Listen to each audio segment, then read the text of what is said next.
At this point, our distributed virtual switches are essentially sitting there doing nothing. What they really need are ESXi hosts to be a part of the distributed virtual switch. So what we'll do in this lesson is to add ESXi hosts from vSphere to our distributed switch. To do this, you can simply go to the distributed virtual switch, right-click, and go down to Add and Manage Hosts. And it's here that you can easily add hosts, as well as manage host networking and remove hosts. In our case, we'll be adding hosts, and we can either select all here, or in our case, let's go ahead and uncheck node 0, just to leave that management node out of the picture for now. You can see that all three of these hosts are indeed compatible with the distributed virtual switch. Their version of ESXi needs to match the version of the switch. And what we can do here is click Next. At this point, we're prompted to manage our physical adapters, which means we're adding physical VM NICs or physical network interface cards on these hosts to be a part of the distributed virtual switch. So these will be our uplinks for the switch. And there's a couple of different ways to look at this. You can look at this from the perspective of adapters on all hosts, or you can look at it as adapters per host. And if you choose adapters per host, you can click on each host and then assign specifically which adapter you want to be part of the distributed virtual switch. The easiest route here is to take the default of adapters on all hosts.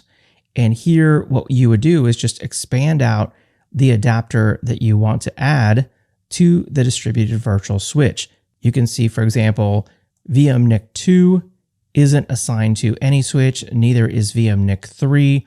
VMNIC1, however, is already assigned to a workload distribution switch on nodes 2 and 3.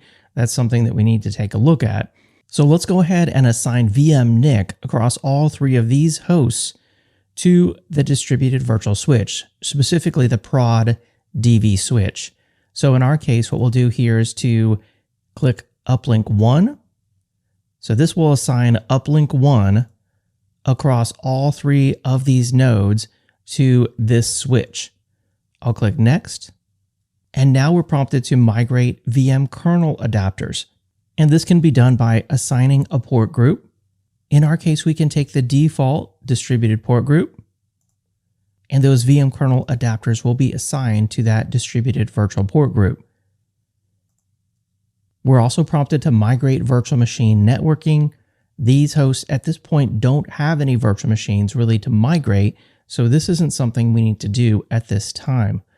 I'll click Next, and we're ready to complete. I'll click Finish. And this will take just a moment, but if we click on the Host tab here underneath the prod switch, you can see now that all three nodes, node 1, 2, and 3, these have been migrated. You can see that right here where the DV switch was reconfigured. These three hosts are now a part of the distributed virtual switch.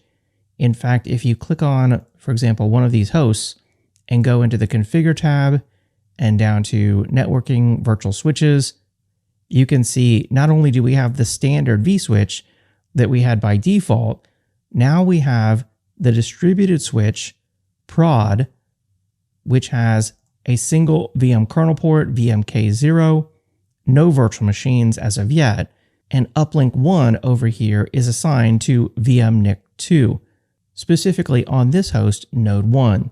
And if we take a look at each of the other two hosts, we'll see exactly the same story. And this is really the benefit here, this centralized configuration with the distributed virtual switch. Now, any changes I make to the DV switch affects all the hosts that are part of the distributed virtual switch. If we go back to networking, of course, we also have our storage DV switch. We can add hosts to this switch as well. In fact, we'll select the same hosts, and in this case, we'll assign uplink VMNIC3. We'll assign a port group for our VM kernel adapters. We have no virtual machines, and we'll click Finish. Now, if we look at the hosts on this switch, All three hosts are connected, both to the storage switch as well as the prod switch. If we go into the configuration and look at the topology, here we get the same picture. There's the prod switch, there's the storage switch. However, what did we do here?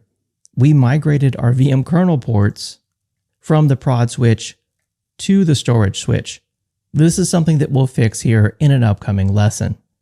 Now, if you wanted to remove or delete a DV switch, it's easy to do. Simply right-click on it, go down to delete, and click yes. But keep in mind, you're deleting the DV switch that all these ESXi hosts and potentially VM kernel adapters and virtual machines are all a part of.